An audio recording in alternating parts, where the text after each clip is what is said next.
Welcome to GRIP. Our subject is strength of material, and in strength of material we will discuss some definitions. First definition is stress. Stress is defined as internal resistance per unit area. What is internal resistance and what is area? Suppose we take a bar, okay, of length Li, its initial length is Li, and cross section area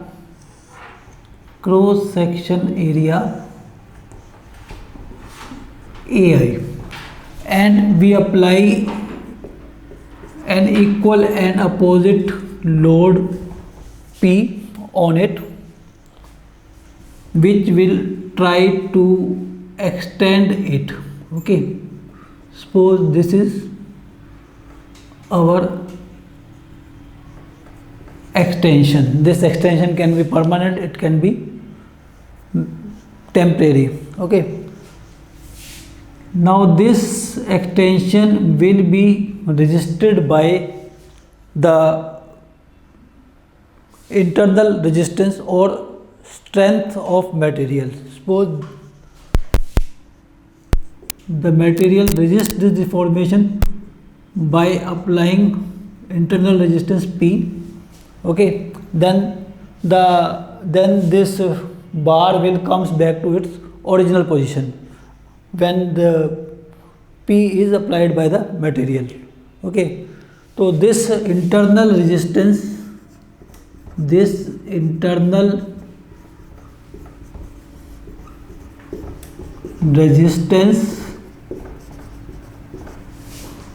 per unit area is called stress.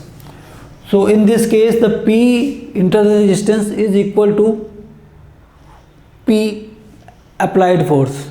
Here this P is bringing the bar to this position and this P is bringing back the bar to its original position. So we have to take this P. Okay, so this P by AI is its cross section area is called stress, and units of P is Newton and units of area is meter square. So though the units Newton per meter square is called Pascal. Okay, generally in books the units are given as megapascal, which is nothing but 10 raised to power 6 Pascal, or we can say 10 raised to power 6 Newton per meter square or Newton per mm square. Next definition is strain. Now by applying this load P, the change in length is delta L. Then the strain is defined as the change in length to original length, as change in length to original length. So delta L by L is strain. Okay, and units of delta L is meter and units of L is also meter or mm. So it is a dimension less quantity. Okay, sometimes stress and strain are also called engineering stress,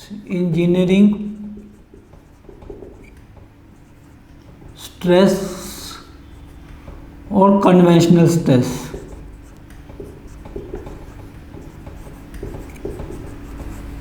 And strain is also called as engineering strain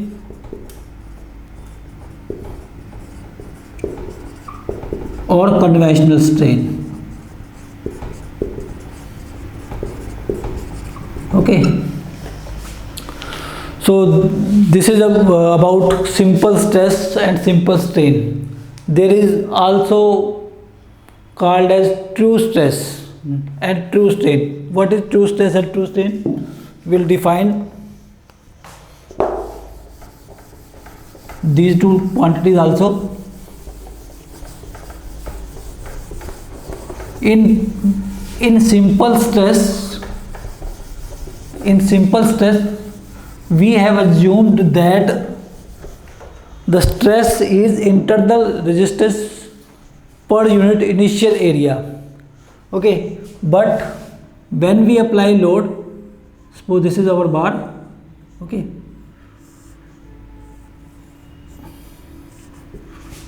this is our bar P, and its initial cross section area is AI. Okay, when we apply load, the cross section area of the bar goes on decreasing and bar becomes like that. Suppose A is instantaneous cross section area. Now the true stress will be defined by true stress is defined by P by A, where P is internal resistance and A is instantaneous area. Okay, here A and AI are different. AI is initial cross section area and A is instantaneous cross section area. Okay, the symbol of simple stress is, or stress is, sigma, and for true stress we will take sigma T. Okay, so next definition is true strain. True strain. True strain. Like true stress, the true strain is also defined by the instantaneous change in length to change in length. ठीक है, तो it is defined as, suppose at an instant length is L, okay, and at this instance it is increased by del L by applying load P. Okay, then the true strain denoted by epsilon T is defined as dl by L within limit LF Li, where LF is final length and Li is initial length. Okay, then its integration is ln L and limits are LF Li. So ln LF by Li is true strain. Simple strain is denoted by epsilon and true strain is denoted by epsilon T. Okay, so next is relationship between these quantities, simple stress and true stress, simple strain and true strain. So first we will derive the relationship between true strain and simple strain. Relationship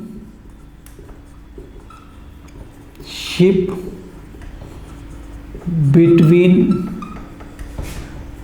true strain and simple strain, or we can say it is only the strain. Now the strain is given as del L by L. It means change in length by initial length. Okay, or we can say LF minus Li by Li. Okay, now the true strain is given as epsilon T ln lf li, where lf is final length and li is initial length. Now if we add lf plus 1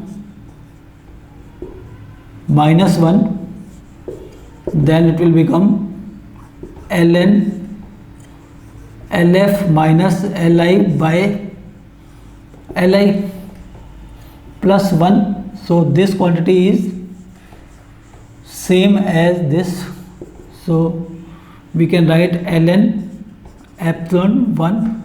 Okay, so this is the relationship between true strain and simple strain. Now we will derive the relationship between true stress and true strain. Okay, the to derive true stress and simple stress. To derive relationship between true stress and simple stress, we have to consider that the final volume and initial volume upon loading are same. Okay, so we assume that final volume is equal to initial volume is equal to volume at any instant. It means the volume remains same. Okay, now the true stress is defined as P by A, where A is area at any instant. Okay, now the P by, we can write from this, and this A is equal to AI Li by L. Okay, we can write AI Li into L. If L is the final length, suppose instantaneous length is final length, we can write P AI LF Li. Okay, so this will become sigma T is equal to sigma and LF Li plus 1 minus 1, again doing the same thing, sigma LF minus Li by Li plus 1 sigma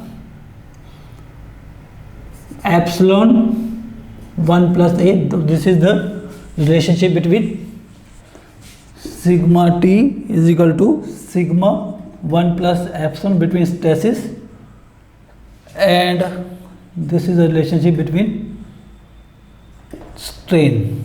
Okay,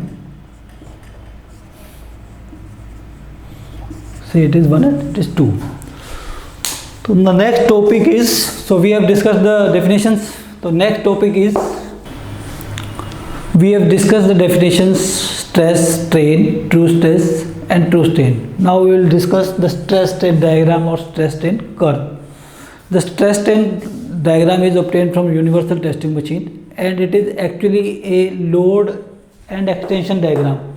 Why it is load and extension diagram? Because in simple stress we have assumed that the cross section area is initial cross section area.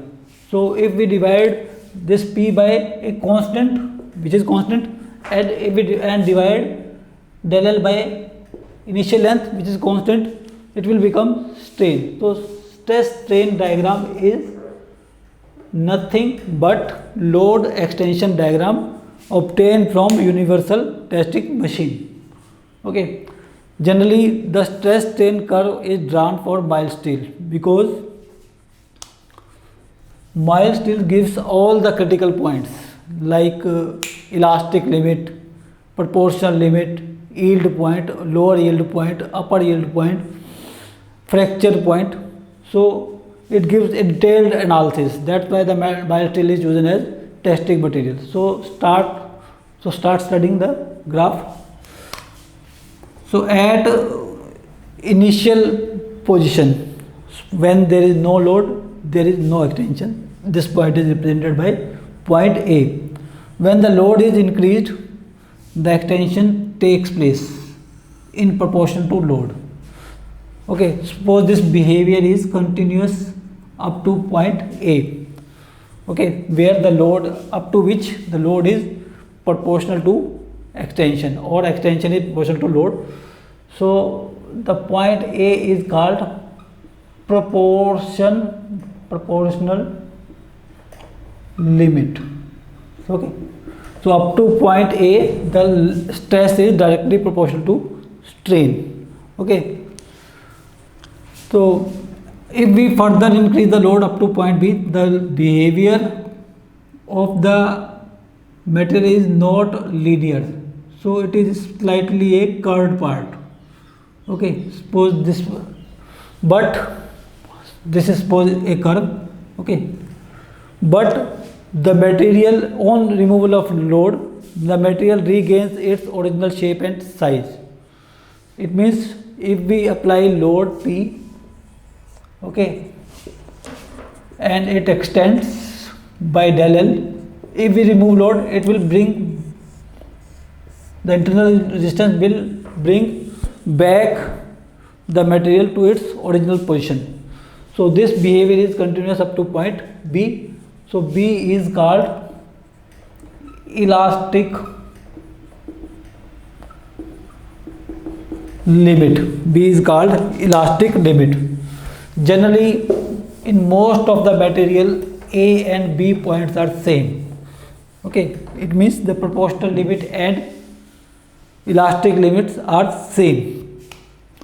Okay, so for this behavior, there is a modulus which is called Young's modulus of elasticity, which describes that according to Young's modulus of according to Young's law, stress is directly proportional to strain. So stress is E epsilon. Okay, so where E is Young's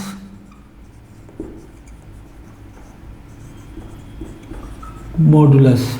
Okay, so this law is called Hooke's law. Hooke's law.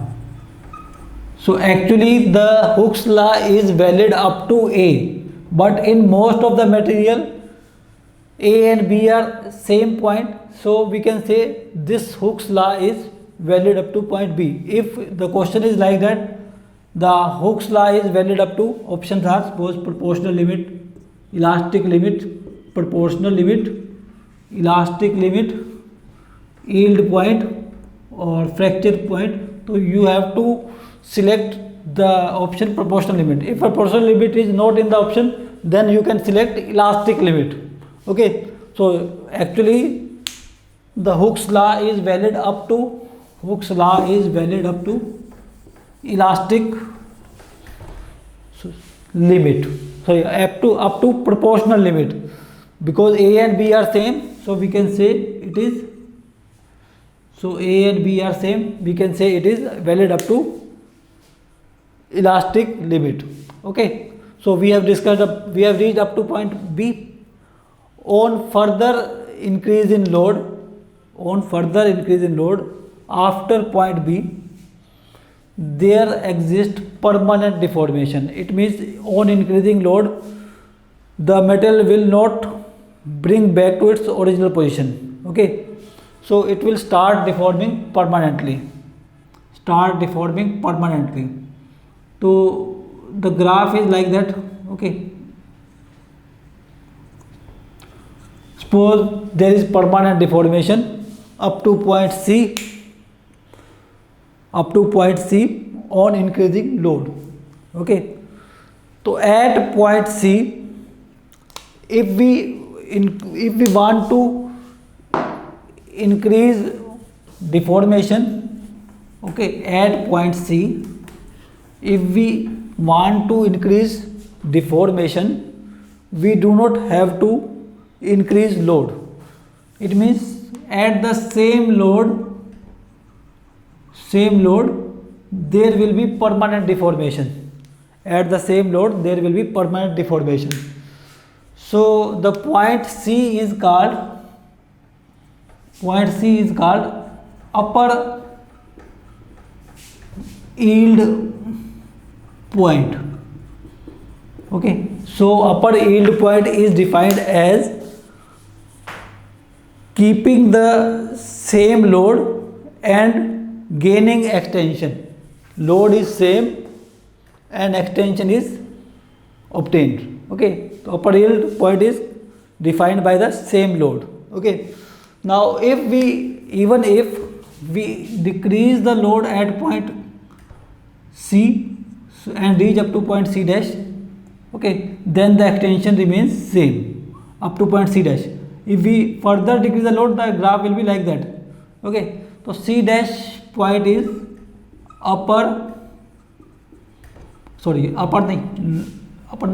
lower yield point. Okay, so in region between C and C dash, the load is same and extension is same and load is varying. C is having higher load and C dash is having lower load. Okay, so C dash is called lower yield point and is defined by the same extension and variable load. Okay, so region C and D is called yielding region, where yielding takes place or deformation takes place without increase in load. So if this behavior is continuous up to point D, and this region CD is called yielding region. Okay, so we have reached up to point D. So if at point D load is further increased, suppose load is further increased, okay, what will happen? The graph will be like that. There will be huge. Now if we increase the load further, what will happen? There will be large reduction in cross section area. Okay, and this behavior will be continuous up to point E, which is called maximum load point. Okay, the material which was like that now will become like that. So there will be large reduction in cross section area between D and E. Okay, so large reduction in cross section area. Okay, on increasing load up to point E. At point E we need not to increase the load further to cause further deformation. Even if we decrease the load up to point F, the fracture, there will be increase in length, and at point F there will be a fracture.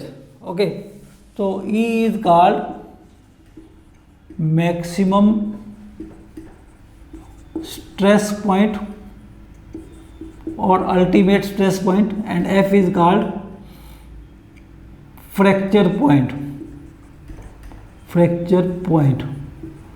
So we can see from the figure that the stress at point F is less than the stress at point E. Okay, so it means the maximum stress is more than the fracture stress, but this is not the case actually. So that is the behavior at which the true stress has to be considered. Okay, up to point you can say D point, there is no reduction or negligible reduction in area. The graph between true stress and simple stress is and true stress and simple stress and simple strain, and true stress and true strain is same. But after point D, because the large reduction in cross section is started from D, so after point D, the two stress strain diagram will be like that. So this is point E dash, and this is point, suppose F dash, corresponding to this. Suppose this is F dash, because at point D there is large reduction in cross section area, but while drawing DEF we have assumed that the cross section, we have taken the cross section area as initial area which is constant, but whereas between D and E dash the cross section area is different and it is reducing, but load, even if the load is even if load is increasing, okay, even if load is increasing,